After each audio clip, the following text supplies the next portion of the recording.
The Marine colonel asked for her name, but all he received was a cryptic whisper, Phantom 7, before she vanished into the shadows.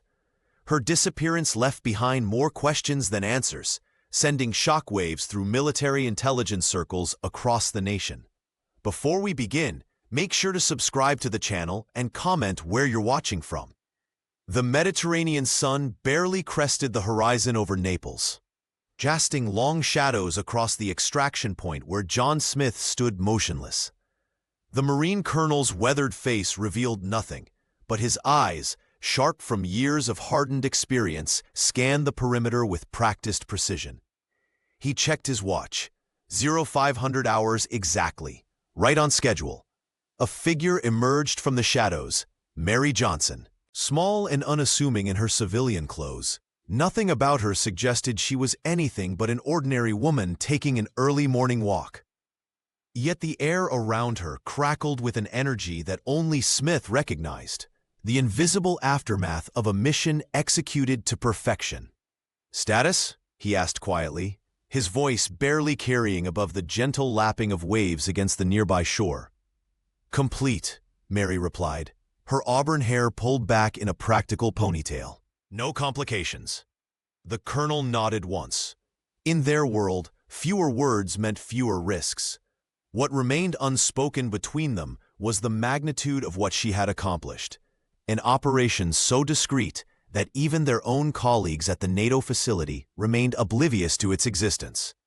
For 48 hours leading up to this moment, a battle had been waged in complete silence. Not with bullets or bombs, but with information and precision timing. A new kind of warfare where the most dangerous weapon was invisibility itself.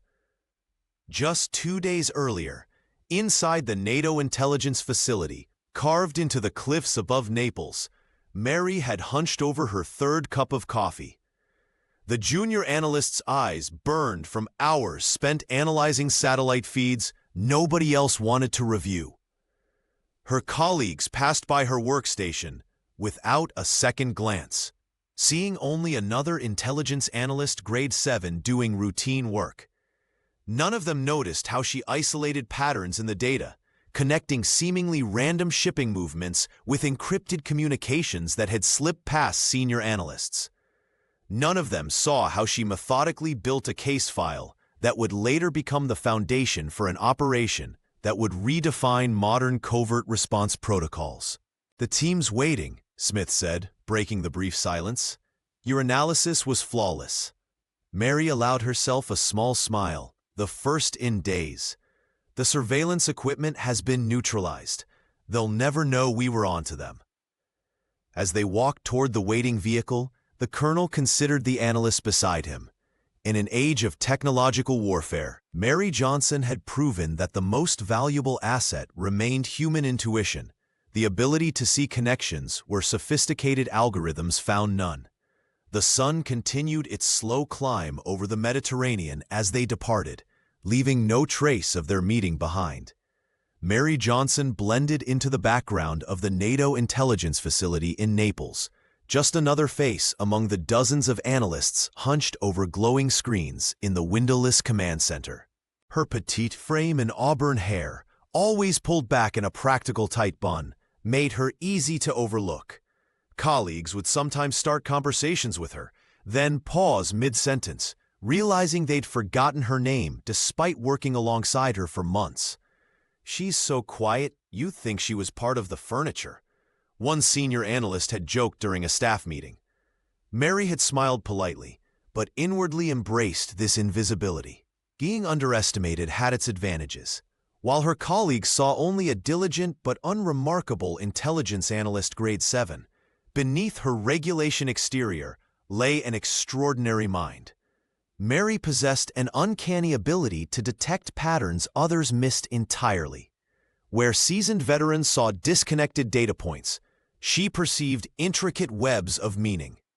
Her notebooks, meticulously organized and color-coded, contained connections between seemingly mundane shipping logs and fragments of encrypted communications that would have alarmed even the most seasoned intelligence officers. During lunch breaks, While others chatted about weekend plans in the cafeteria, Mary would return to her station, methodically cross-referencing intercepted messages against vessel movements in the Mediterranean. She developed her own analytical framework, one that didn't fit neatly into the facility's standard protocols, but consistently yielded insights that conventional approaches missed. Her life outside the command center mirrored this disciplined focus. The small apartment she rented overlooking the Bay of Naples wasn't decorated with souvenirs or personal touches. Instead, bookshelves lined the walls, filled with manuals on cryptography, financial forensics, and surveillance countermeasures. While her colleagues unwound at local bars or explored the ancient streets of Naples, Mary taught herself skills no one had asked her to learn: how to trace shell companies, identify digital footprints, and recognize the subtle signatures of covert operations. Each morning, she rose before dawn for a 5-mile run along the coastline, her mind processing information collected the previous day. Each evening, she practiced languages: Russian, Arabic, Parsi, knowing that understanding the nuances of intercepted communications could reveal intentions that automated translation systems missed. Major Robert Brown had once commented that Mary seemed to have no life outside work. He wasn't entirely wrong. The analyst had few friends and no romantic entanglements. Her entire existence was calibrated toward a single purpose: seeing what others couldn't or wouldn't see. And in a world where threats emerged from shadows and patterns, Mary's self-imposed isolation wasn't just a personality trait, it was her greatest professional asset. The NATO intelligence facility carved into the Naples cliffs was a marvel of modern surveillance technology. 3 underground levels housed a perpetual hum of activity, with monitors displaying everything from satellite imagery to maritime traffic across the Mediterranean. Glass-walled briefing rooms punctuated the space, their occupants visible yet isolated in soundproof bubbles of classified conversation. Mary Johnson's workstation sat in the far corner of the analysis floor, deliberately positioned away from the main thoroughfare. She had gradually built a fortress around herself, 6 screens streaming real-time feeds from various sectors of the Mediterranean theater. The setup allowed her to maintain the low profile she preferred, while simultaneously monitoring more data than most of her colleagues combined. Her official designation, Intelligence Analyst Grade 7, carried an air of importance that masked the reality of her daily routine. The title translated to endless hours cross-checking satellite images against shipping manifests, compiling threat assessments, and preparing detailed reports for field officers, who more often than not would skim them at best. The young analyst knew that most of her meticulously crafted documents disappeared into the vast digital archives without ever influencing operations. The work demanded precision and patience in equal measure. While other analysts complained about the tedium, Mary found purpose in the patterns. She could trace a suspicious vessel through days of seemingly random movement, identifying behavioral anomalies that others missed entirely. When supervisors passed by, they saw only a quiet woman efficiently performing her assigned tasks, never suspecting she was simultaneously teaching herself advanced pattern recognition techniques not covered in standard training. "Johnson, I need the North African coastal analysis by 1400, Major Brown called out as he passed her station, not breaking stride as he headed toward the command hub. "Already on your secure drive, sir," she replied, having anticipated the request hours earlier. The major paused, momentarily surprised. "Efficient as always," he noted before continuing on his way. What her superiors didn't realize was that Mary's efficiency wasn't merely professional diligence, it was calculated cover. By completing assigned tasks ahead of schedule, she created pockets of time to pursue anomalies others dismissed. Her terminal logged exactly what was expected of an analyst at her level, while her mind worked several layers deeper. In a facility designed to uncover secrets, Mary had mastered the art of hiding in plain sight. Her greatest skill wasn't just finding patterns in the data, it was maintaining the appearance of routine competence while conducting investigations no one had authorized her to pursue. The operations floor of the Naples intelligence facility hummed with its usual morning activity. Analysts hunched over their stations, the soft blue glow of monitors illuminating focused faces as they tracked routine movements across the Mediterranean theater. Mary Johnson sipped her lukewarm coffee, methodically scanning through the overnight reports. Everything seemed normal. Commercial vessels following established shipping lanes, minor diplomatic posturing in Libya, and the standard NATO patrol schedules. At precisely 6:30, a flagged alert from the Crete monitoring station appeared in her queue. The MV Liberty, a mid-sized commercial freighter, had deviated from its registered course for nearly 6 hours before resuming its original trajectory toward Algerian waters. Mary's eyes narrowed as she studied the vessel's erratic movement pattern. "Just another weather delay," muttered Thomas, the senior analyst on morning duty, dismissing the alert with a casual keystroke. Mediterranean storms this time of year, nothing worth escalating. But something about the pattern troubled her. The young analyst waited until Thomas moved to the briefing room before diving deeper into the Liberty's data trail. She pulled up meteorological reports for the region. Clear skies, calm seas, perfect visibility. Weather couldn't explain this deviation. Mary's fingers flew across her keyboard, accessing multiple databases simultaneously. The ship's standard communications had gone silent during those 6 hours, replaced by encrypted transmissions on frequencies typically reserved for military operations. The vessel's AIS tracking system showed it maintaining a precise holding pattern, not drifting aimlessly as would happen during mechanical failures. She expanded her search, discovering 4 small boats that had approached and departed from the Liberty during its delay. Their origins were untraceable, their destinations scattered across different Mediterranean ports. The analyst's heart raced as she uncovered layer after layer of deception. The ownership records revealed a labyrinth of shell companies, Cypriot entities owned by Maltese corporations controlled by offshore trusts. Each trail led to dead ends or circular ownership structures designed to obscure the true controllers. This wasn't standard commercial shipping. It was a deliberately obscured operation. Mary compiled everything into a detailed analysis file, her mind racing with possibilities. Weapons smuggling? Human trafficking? Intelligence gathering? The implications were potentially catastrophic, yet the alert had been casually dismissed by her colleagues. She glanced around the command center. Everyone was focused on their assigned tasks, tracking known threats and established patterns. Nobody seemed interested in an anomaly that didn't fit neatly into existing threat models. The young analyst saved her findings, knowing that bringing this forward would mean challenging the entire analytical hierarchy. Something was very wrong with the Liberty, and Mary appeared to be the only person who cared. Mary's analysis of the vessel's behavior painted a disturbing picture.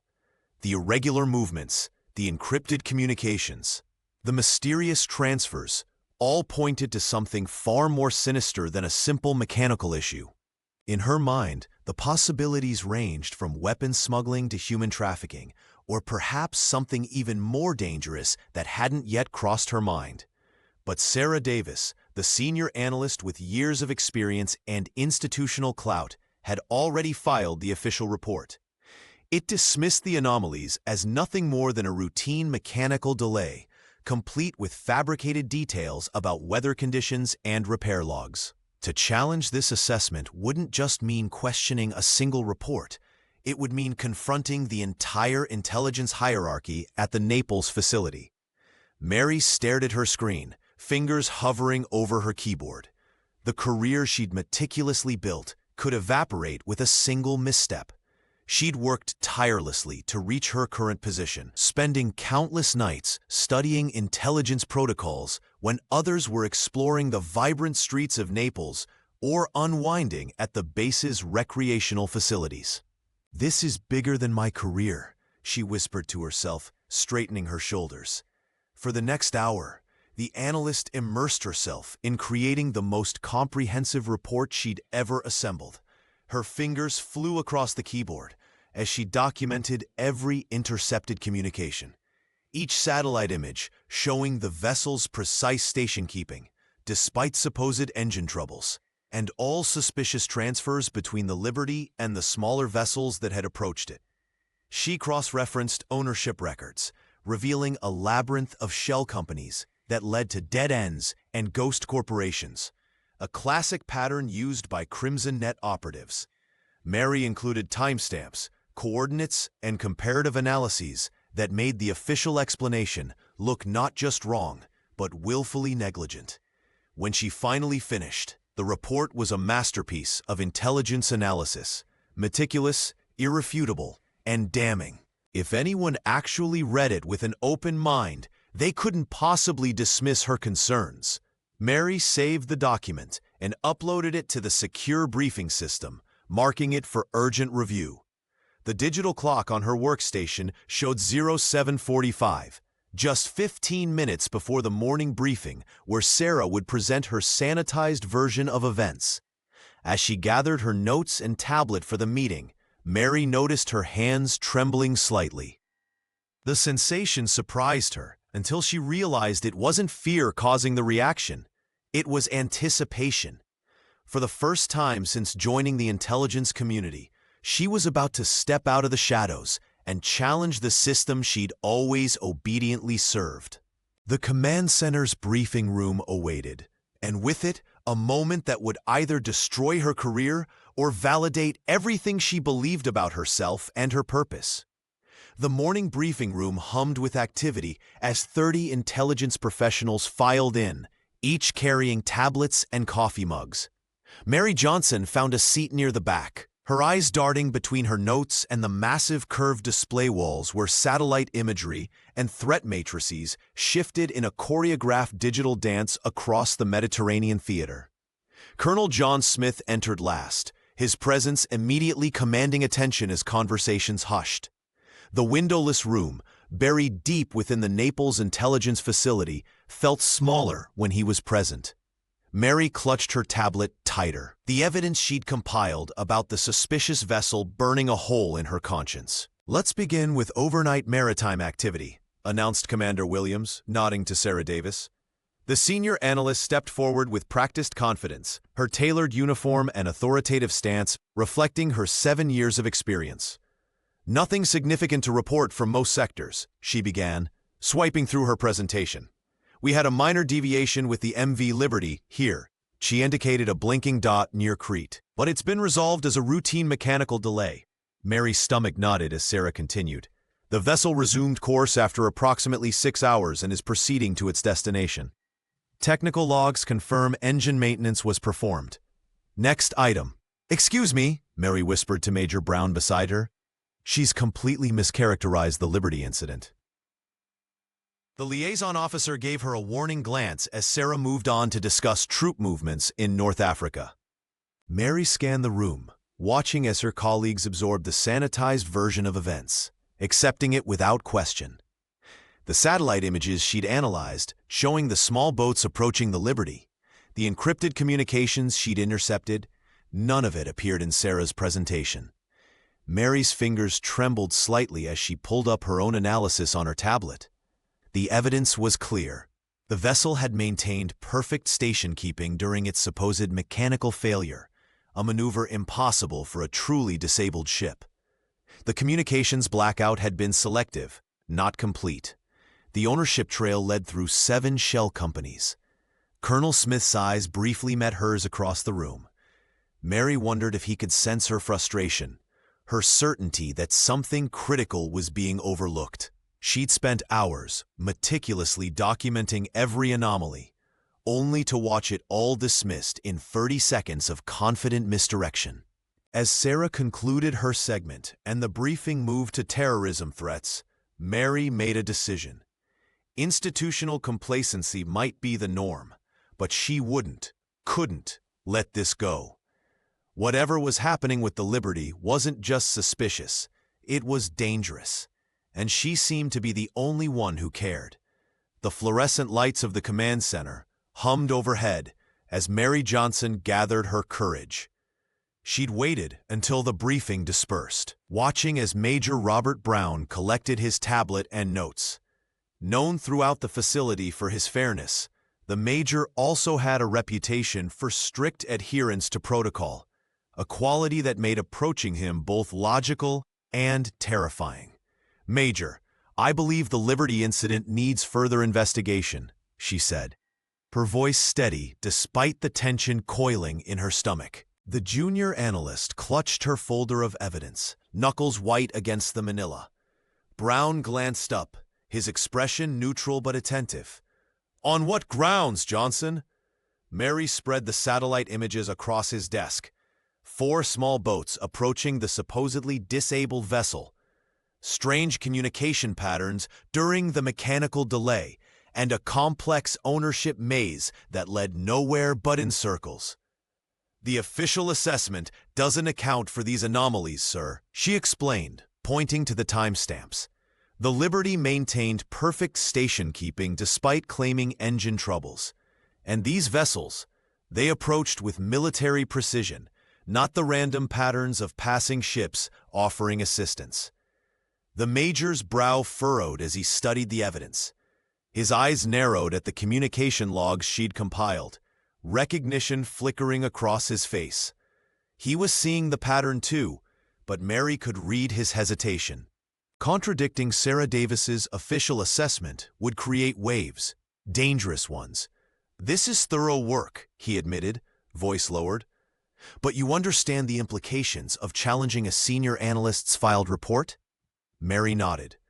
"I do, sir, but the evidence suggests—" "The evidence suggests you should mind your own assignments," came a cool voice from behind them.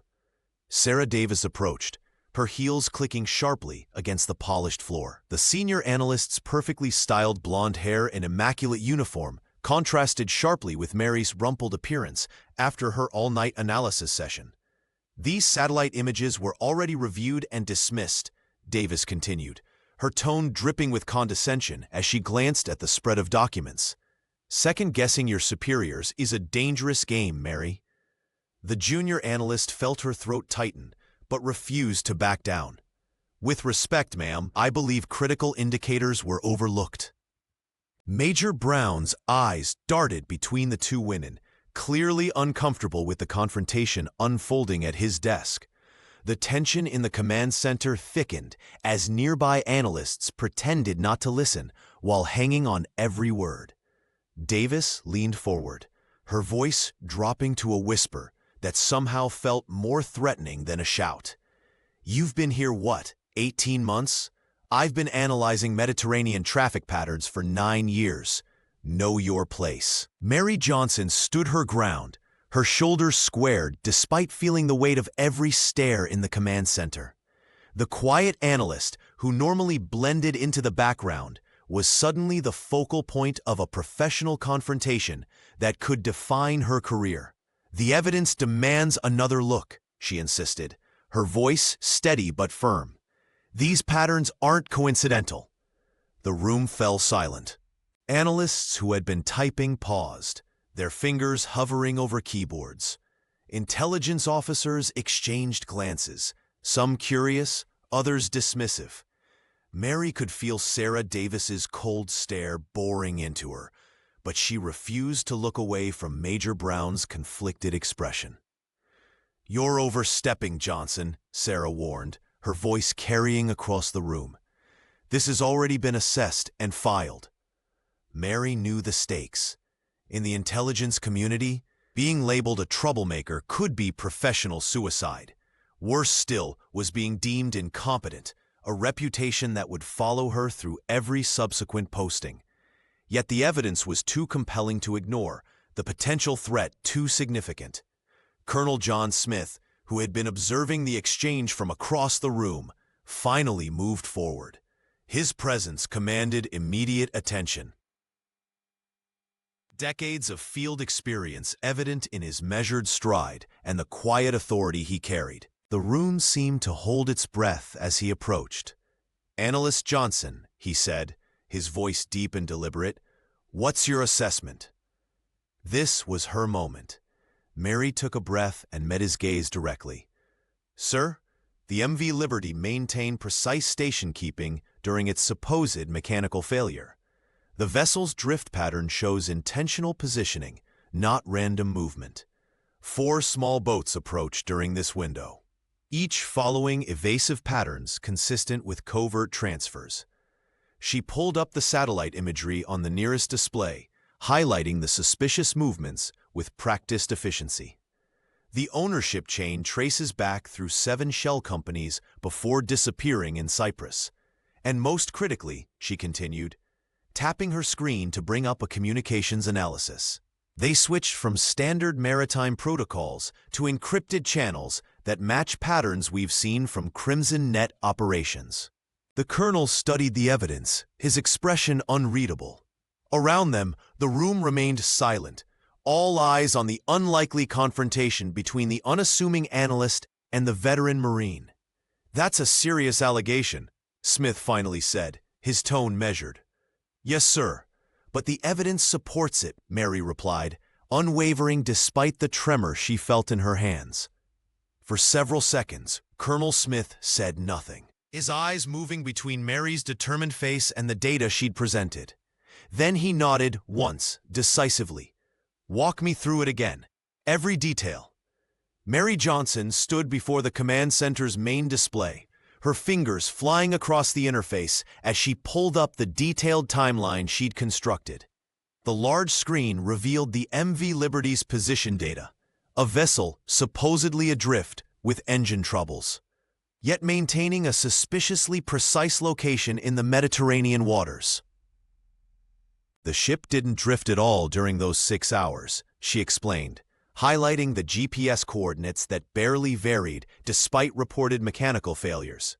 "And here," she continued, advancing the timeline, "we see 4 small boats approaching and departing with military-grade precision at 20-minute intervals." Sarah Davis crossed her arms, her expression hardening. "You're overcomplicating a routine delay. Commercial vessels often hold position using auxiliary systems during repairs." Colonel John Smith, who had been observing silently from the side of the room, stepped forward. "Show me more," he commanded, his voice carrying the weight of decades of military experience. Mary nodded and switched to a different screen. "I've isolated the communications traffic during the 6-hour window," she said, pulling up a series of waveform patterns. "These aren't standard maritime protocols. They're using encrypted burst transmissions that match patterns we've only seen from Crimson Net operations." The room fell silent. The mention of Crimson Net, a notorious hostile intelligence network, transformed what had seemed like an analytical disagreement into something far more serious. "That's a significant accusation," the colonel said, his eyes narrowing as he studied the patterns. Mary pulled up additional evidence, frequency analyses, transmission timestamps, and pattern comparisons from known Crimson Net operations. "The encryption signature is unmistakable, sir. It's their latest protocol, the one we documented after the Marseille incident last year." Sarah attempted to interject, but her voice lacked its earlier confidence. "We can't jump to conclusions based on signal similarities." "These aren't similarities," Mary interrupted, her quiet voice suddenly firm. "These are exact matches, down to the handshake protocols and compression algorithms." The atmosphere in the room transformed. Senior analysts who had barely acknowledged Mary's existence now crowded closer to the displays, their expressions tense. Major Robert Brown, who had been standing near the colonel, whispered something in his ear. For the first time since joining the facility, Mary saw genuine fear in her colleague's eyes. The realization that a Crimson Net operation had occurred in NATO waters and nearly slipped past their notice sent a chill through the command center. "If Mary's right," Commander Williams said from the back of the room, we're looking at the most significant breach attempt since last year's Istanbul operation. Colonel Smith's jaw tightened. And if she's right, we need to act immediately. Colonel John Smith's authorization came with the weight of consequence. You have 20 minutes to convince the senior review panel, he told Mary, his voice betraying neither doubt nor confidence. Make every second count. The review room felt impossibly small as Mary Johnson set up her presentation. 5 senior intelligence officers sat in judgment, their expressions unreadable. Commander Charles Williams, known for his analytical precision, sat at the center, flanked by 2 naval intelligence directors and 2 counterterrorism specialists. Analyst Johnson, proceed, Williams instructed, his tone clipped. Mary's hands trembled slightly as she pulled up the first satellite image. The MV Liberty claimed engine failure at these coordinates, she began, her voice steadying with each word. But satellite tracking shows it maintained perfect station keeping for 6 hours, impossible with genuine mechanical issues. She methodically layered her evidence. The encrypted communications using Crimson Net protocols, the 4 small boats approaching and departing with military precision, and the elaborate web of shell companies obscuring the vessel's true ownership. This isn't a mechanical delay, Mary explained, pointing to a financial diagram she'd constructed overnight. These transfers through 7 different countries created a perfect laundering operation. Sarah Davis, seated at the back of the room, interrupted. This is speculation based on coincidental timing. Analyst Johnson lacks the financial expertise to— I taught myself financial forensics during off hours, Mary countered, her quiet confidence silencing the room. I've been tracking similar patterns for 18 months. Williams leaned forward. You've been conducting unauthorized analysis? Not unauthorized, sir. Supplemental. I identified similar shell structures in 3 previous incidents that were dismissed as routine. The panel exchanged glances. Mary continued displaying thermal imaging of the Liberty's deck during the supposed repair period. These heat signatures indicate equipment transfers, not repairs. The pattern matches known Crimson Net operations in the Black Sea last year. A counter-terrorism specialist nodded slowly. Your methodology is sound. When questioned about her qualifications, Mary revealed her self-taught expertise in financial tracking, maritime operations, and pattern analysis, skills acquired through hundreds of hours of personal study while colleagues enjoyed Naples nightlife. I believe, she concluded, that we're witnessing the early stages of a coordinated intelligence operation across multiple Mediterranean ports. The 20 minutes had elapsed. Commander Williams studied Mary for a long moment before turning to Colonel Smith. Colonel, your analyst has presented a compelling case. If she's right, we need to move immediately. Sarah Davis attempted one final objection, but Smith silenced her with a raised hand. Analyst Johnson, he said, you have 48 hours to validate your assessment with real-world intelligence. If you're wrong, Mary nodded. I understand, sir. The unspoken threat hung in the air. If she failed, her career was finished. The panel room fell silent as Commander Charles Williams leaned forward, his weathered face betraying genuine surprise. Mary Johnson had just finished her presentation, and the evidence was overwhelming. This is sophisticated work, Analyst Johnson, the commander admitted, tapping the dossier she'd prepared. Your financial analysis of these shell companies is particularly impressive. Mary stood straight, refusing to show relief despite the validation. The connection she'd uncovered between Liberian-registered corporations, Maltese bank accounts, and encrypted communications using Crimson Net protocols painted a picture that couldn't be ignored. The timing of these transfers, Williams continued, gesturing to her timeline, coincides perfectly with the Liberty's position changes. This isn't coincidental. Sarah Davis shifted uncomfortably in her chair. The senior analyst had built her reputation on dismissing false alarms, but Mary's evidence threatened to expose a massive oversight on her part. With respect, Davis interjected, Johnson lacks the clearance and experience to make these determinations. She's connecting dots that might not exist. Colonel John Smith, who had remained silent throughout the presentation, finally spoke. His voice carried the weight of decades in the field, commanding immediate attention. "The evidence is clear," he stated, silencing Davis with a raised hand. "These aren't random connections. This is coordinated, professional, and dangerous." The room tensed as Smith turned to Mary. "You've made your case, Johnson. Now prove it's real." Mary swallowed hard, understanding the implications. "Sir, you have 48 hours to validate your assessment with real-world intelligence," Smith declared. "Track the Liberty, confirm your theory about Crimson Net involvement, and bring me actionable intelligence." Davis smirked slightly. "And if she can't? Then her career in intelligence is over," Smith answered bluntly. "Crying wolf at this level has consequences." Mary felt the weight of every eye in the room. This wasn't just about proving Davis wrong anymore. Her entire future hung in the balance.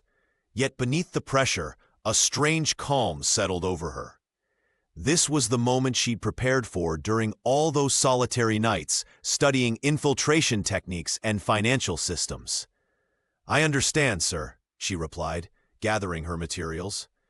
"I'll need access to the Mediterranean surveillance network and authorization to contact our assets in Algeria." Smith nodded, impressed by her composure.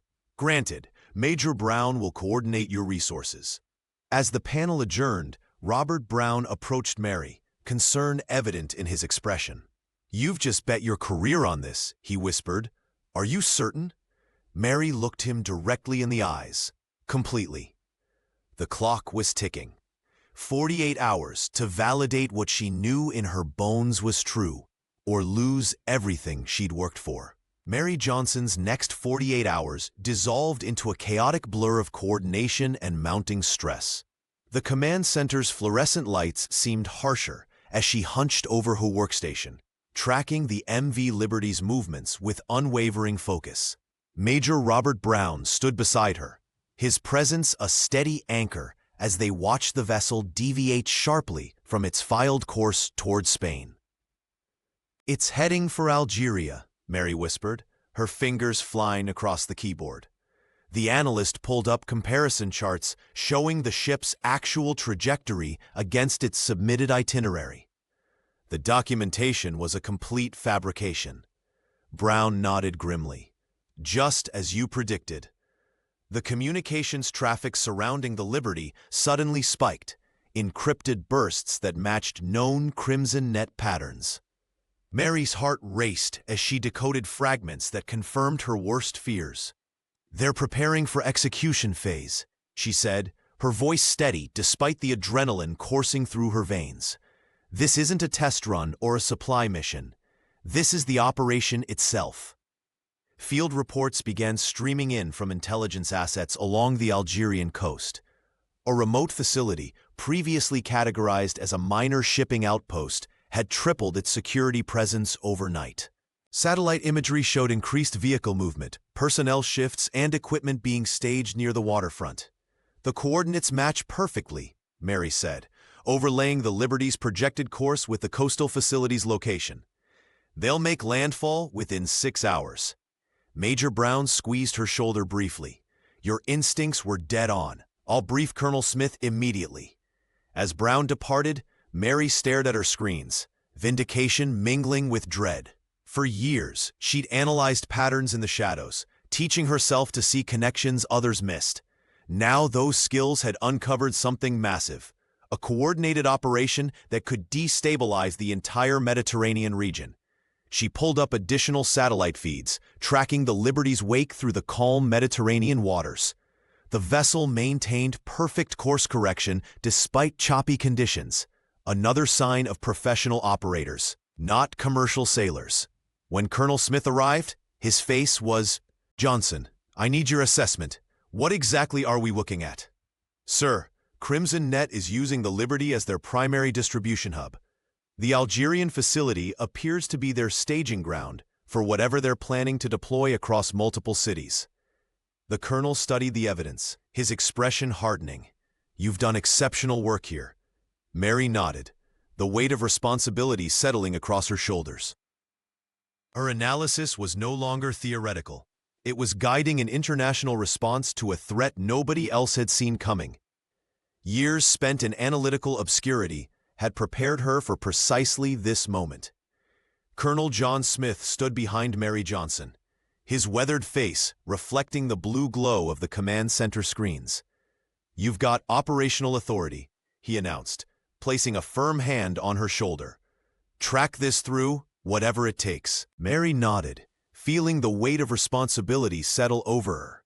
The Liberty had vanished from all tracking systems just 11 miles off the Algerian coastline. Its transponder signal had winked out precisely when she'd predicted it would. Not a malfunction, but a deliberate disappearance.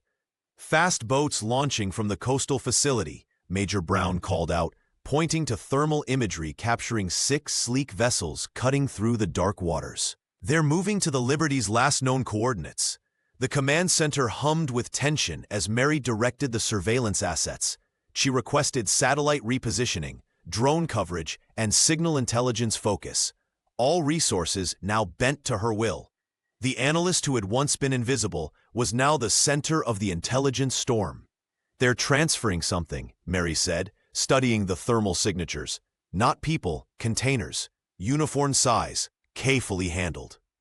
She traced the projected paths on her screen, her fingers dancing across the display. "The boats are splitting up, heading in different vectors." Colonel Smith leaned closer. "Where are they going?" Mary's mind raced through the possibilities, connecting fragments of intelligence she'd been gathering for weeks. "Major ports," she said finally. "They're distributing assets across the Mediterranean. Marseille, Naples, Barcelona." She paused, her eyes widening. "Also Tripoli, Tunis, and Casablanca. 6 boats, 6 targets." Commander Williams approached from across the room. "That's a massive operation footprint. Are you certain?" "The pattern fits everything we know about Crimson Net's capabilities and ambitions," Mary explained. "They're not just moving contraband, they're establishing a network. These are likely surveillance packages, designed to compromise port security across the entire Mediterranean basin." Sarah Davis, who had been monitoring from a nearby station, looked up with reluctant admiration. "If she's right, this is unprecedented in scale." The room fell silent as the implications sank in. 6 major ports, 3 continents, millions of people vulnerable. "We need to alert all regional partners immediately," Colonel Smith decided, his voice cutting through the tension. "Mary, draft the intelligence assessment. Major, coordinate with counterintelligence teams in each location." As the command center erupted into controlled chaos, Mary remained focused on her screens, tracking the fast boats as they sped toward their destinations. Everything now hinged on her analysis, the only roadmap guiding an international response to an invisible threat that had suddenly become terrifyingly real. The command center transformed into a storm of activity as the tracking systems confirmed Mary Johnson's worst fears. 6 fast boats were racing toward major Mediterranean ports, each carrying what she believed were components of a sophisticated surveillance network. Screens flashed with movement indicators as the vessels maintained precise courses toward Marseille, Naples, Barcelona, Tripoli, Tunis, and Casablanca. "We're looking at simultaneous deployment," Mary said, her voice steady despite the adrenaline coursing through her veins. "The timing matches exactly what we'd expect for a coordinated installation." Colonel John Smith stood behind her workstation, his weathered face illuminated by the blue glow of monitors. The weight of command pressed heavily on his shoulders. If he alerted 6 major port cities based solely on the analysis of a junior intelligence officer, he risked international embarrassment and wasted resources. If he hesitated, and Mary was right, the consequences would be catastrophic. "What's your confidence level?" he asked, eyes fixed on the tracking data. 97%, she replied without hesitation. "The pattern is unmistakable." Major Robert Brown approached with a tablet displaying communication intercepts. "Sir, We're picking up encrypted traffic consistent with Crimson Net protocols. The colonel nodded once, decision made. Sound the alarm, full spectrum response. Within minutes, the quiet efficiency of the command center transformed into controlled chaos. Sarah Davis, who had dismissed Mary's initial findings, now coordinated with French intelligence services. The analyst's fingers flew across her keyboard as she relayed critical information about the approaching vessel. Italian coastal authorities need specifications on what to look for, Brown called out. Mary, what exactly are they bringing in? She pulled up the technical assessment she'd prepared. Advanced surveillance modules with quantum encryption capabilities. They'll be disguised as standard shipping containers or commercial electronics. International alerts cascaded through secure channels. Port authorities from 6 countries mobilized security teams. Naval vessels altered course to intercept the suspicious boats.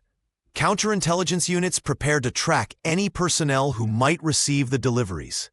Through it all, Mary remained focused, directing resources with surprising authority for someone of her rank. The fate of Mediterranean security now hinged on her analysis, on patterns she'd detected when everyone else saw nothing unusual. Colonel Smith watched her work, impressed by her composure under pressure. "If you're wrong about this," he said quietly, "both our careers are finished." Mary glanced up briefly. "I'm not wrong, sir." The first confirmation came 30 minutes later. French special forces reported visual contact with the suspect vessel approaching Marseille.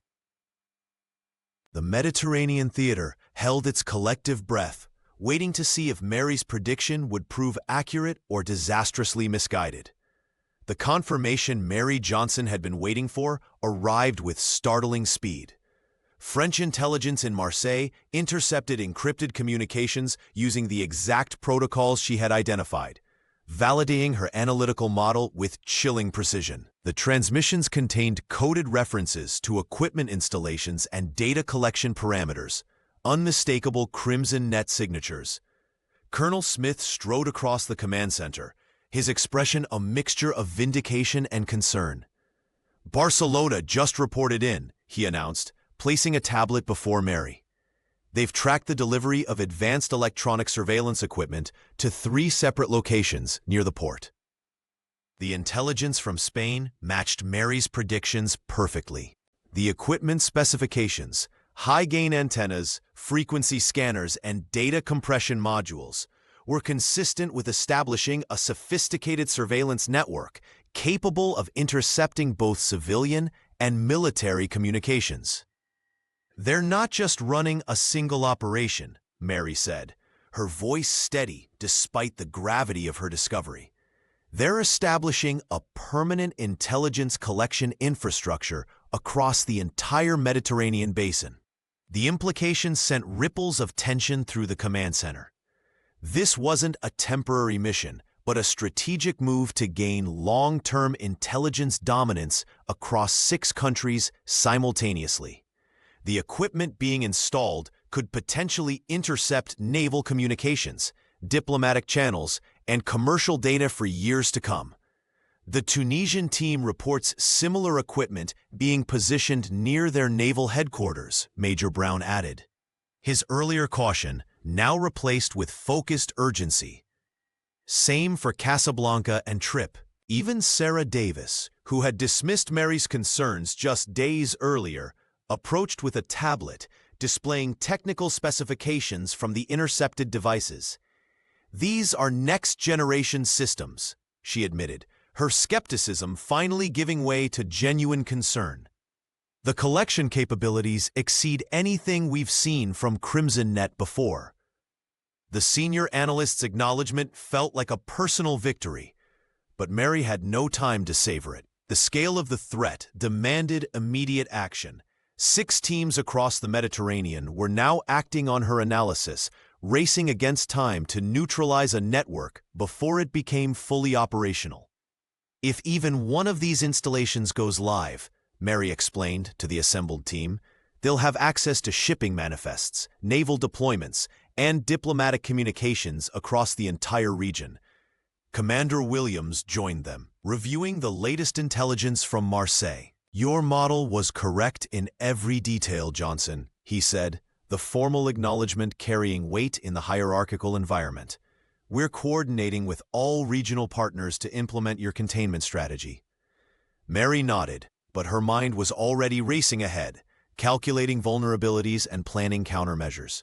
The battle was far from over, but for the first time, the invisible war she had detected was now visible to everyone.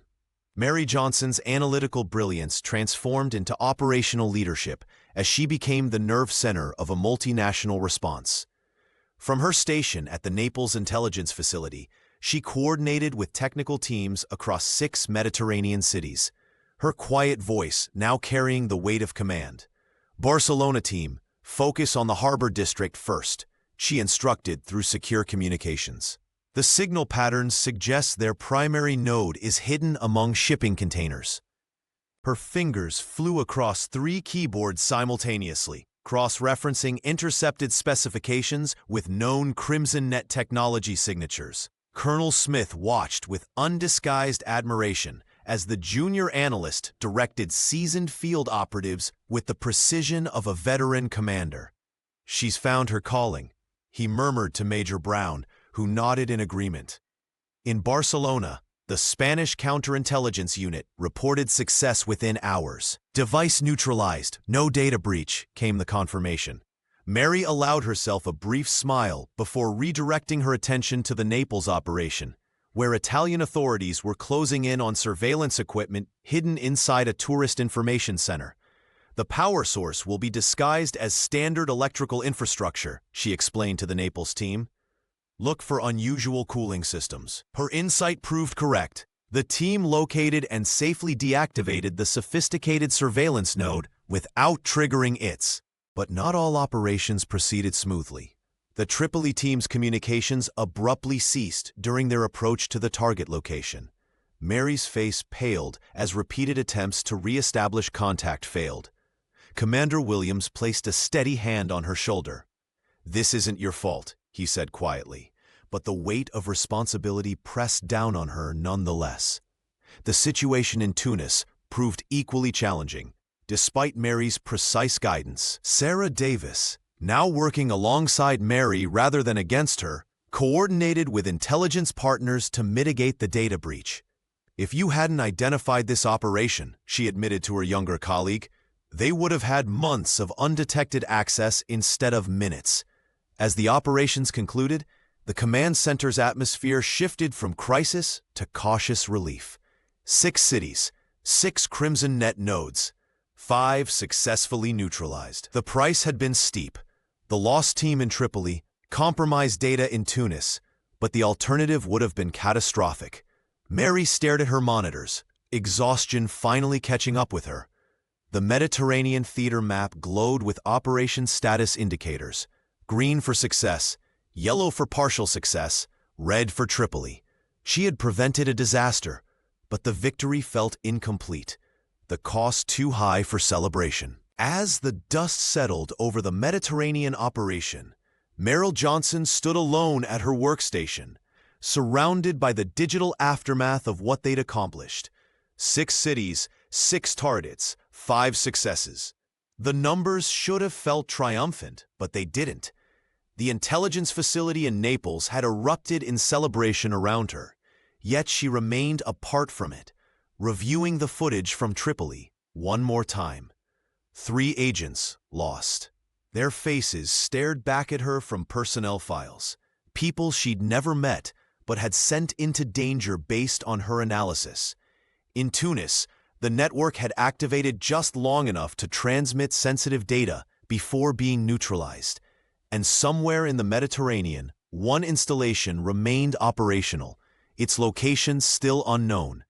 "We call this winning in our business," Colonel Smith said, appearing beside her. His weathered face showed the same conflicted emotions she felt. 80% success rate against an adversary like Crimson Net is unprecedented. Mary nodded, but couldn't bring herself to agree. "The families of those agents in Tripoli might disagree with our definition of success, sir." The colonel placed a hand briefly on her shoulder, a rare gesture from a man known for his professional distance. "In this line of work, analyst, We measure victory in lives saved, not just lives lost. Remember that." As he walked away, Mary turned back to her screens, determined to locate the missing installation. The command center had begun to empty as the crisis phase ended and regular operations resumed. The humming of equipment and muted conversations created a familiar backdrop to her thoughts. Johnson. Mary looked up to find Sarah Davis standing beside her desk. The senior analyst's usual confidence seemed diminished, her posture less commanding than Mary had ever seen it. "I owe you an apology," Davis said, her voice low enough that only Mary could hear. "Your willingness to question the system saved us all. If you had followed protocol, if you had trusted my assessment, we would be facing a catastrophic intelligence breach right now." Mary met her gaze, surprised by the sincerity she found there. "I've been in this business 15 years, Davis continued. "Sometimes we forget that critical intelligence can come from the least expected sources." She extended her hand. "Thank you."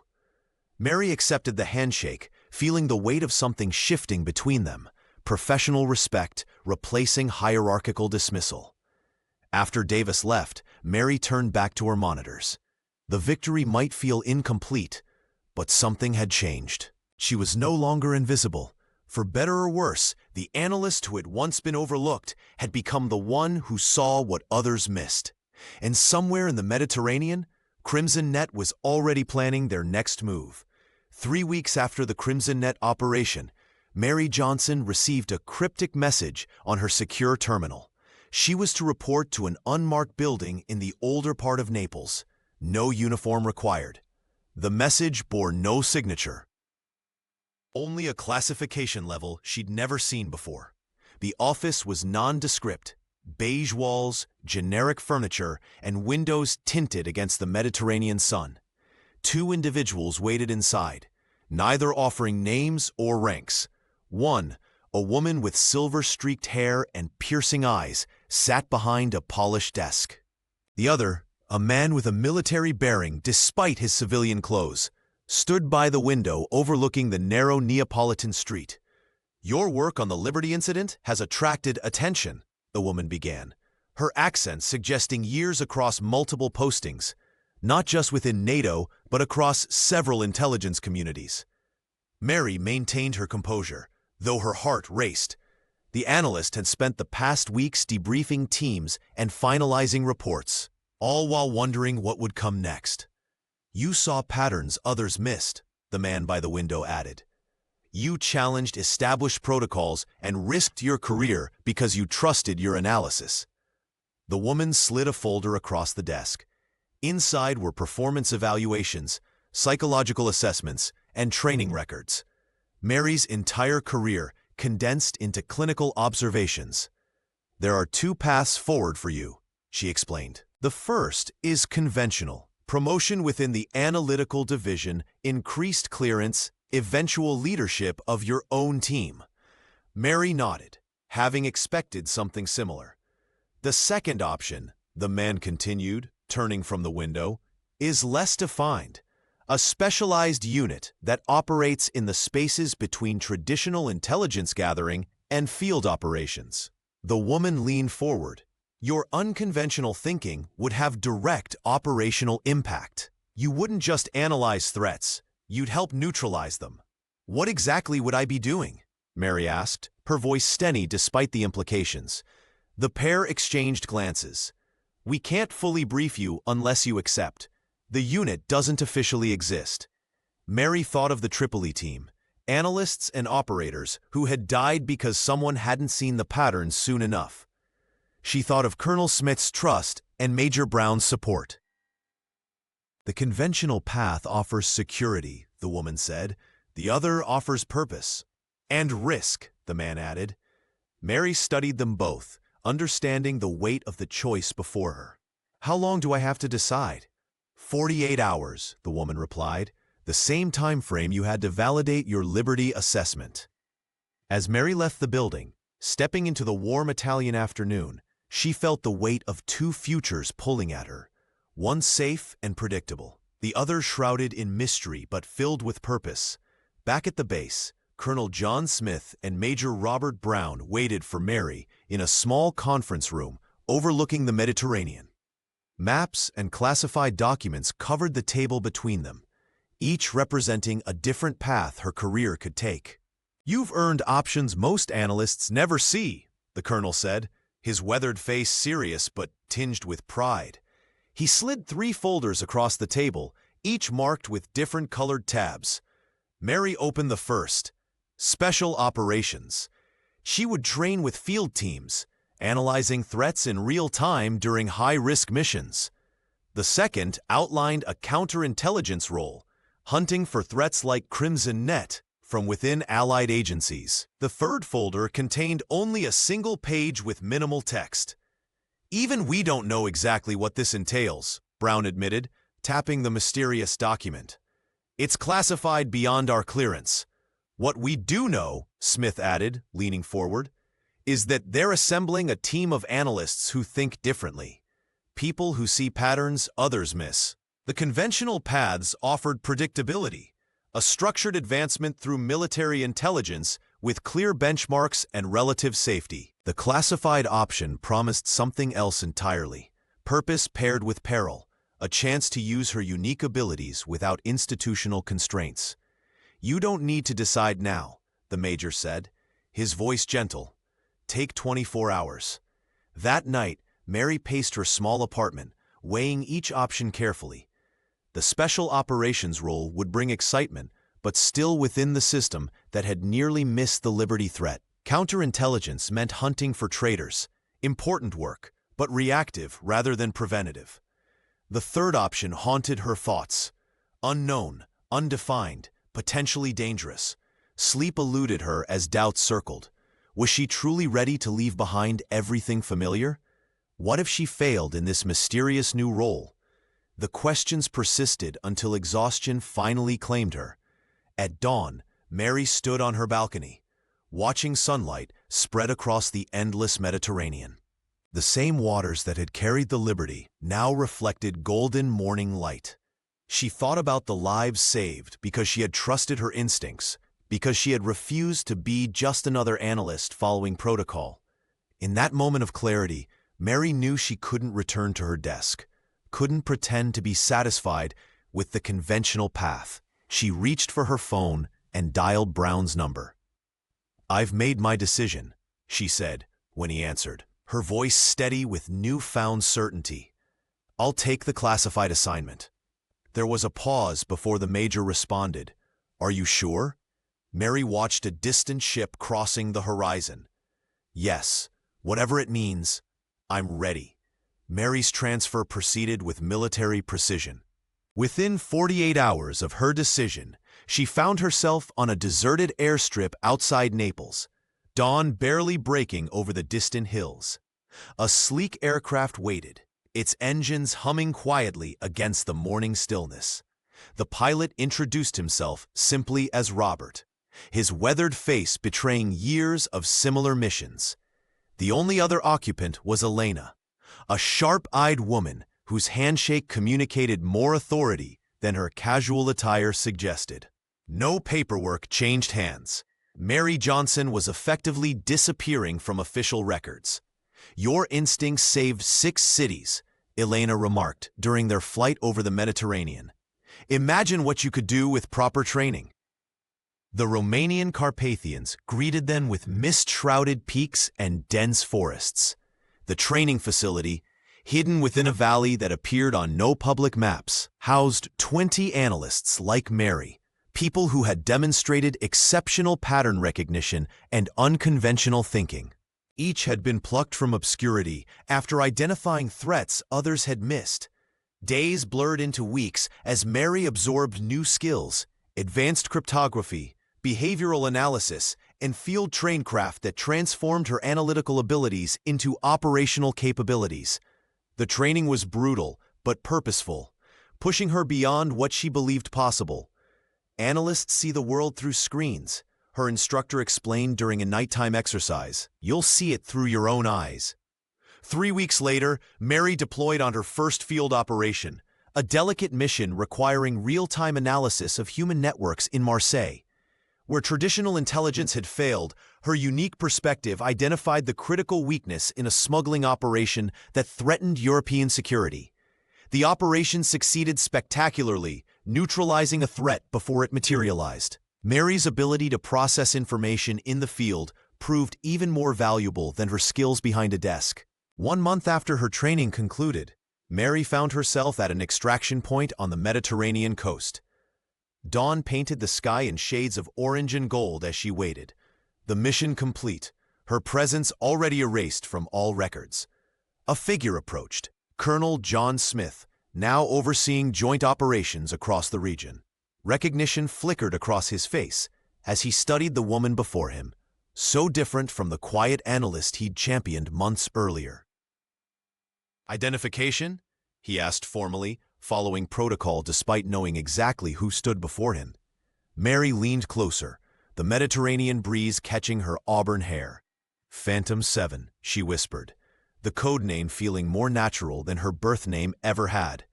Before Smith could respond, she melted into the breaking dawn, disappearing with the same efficiency she'd once applied to satellite feeds and shipping logs.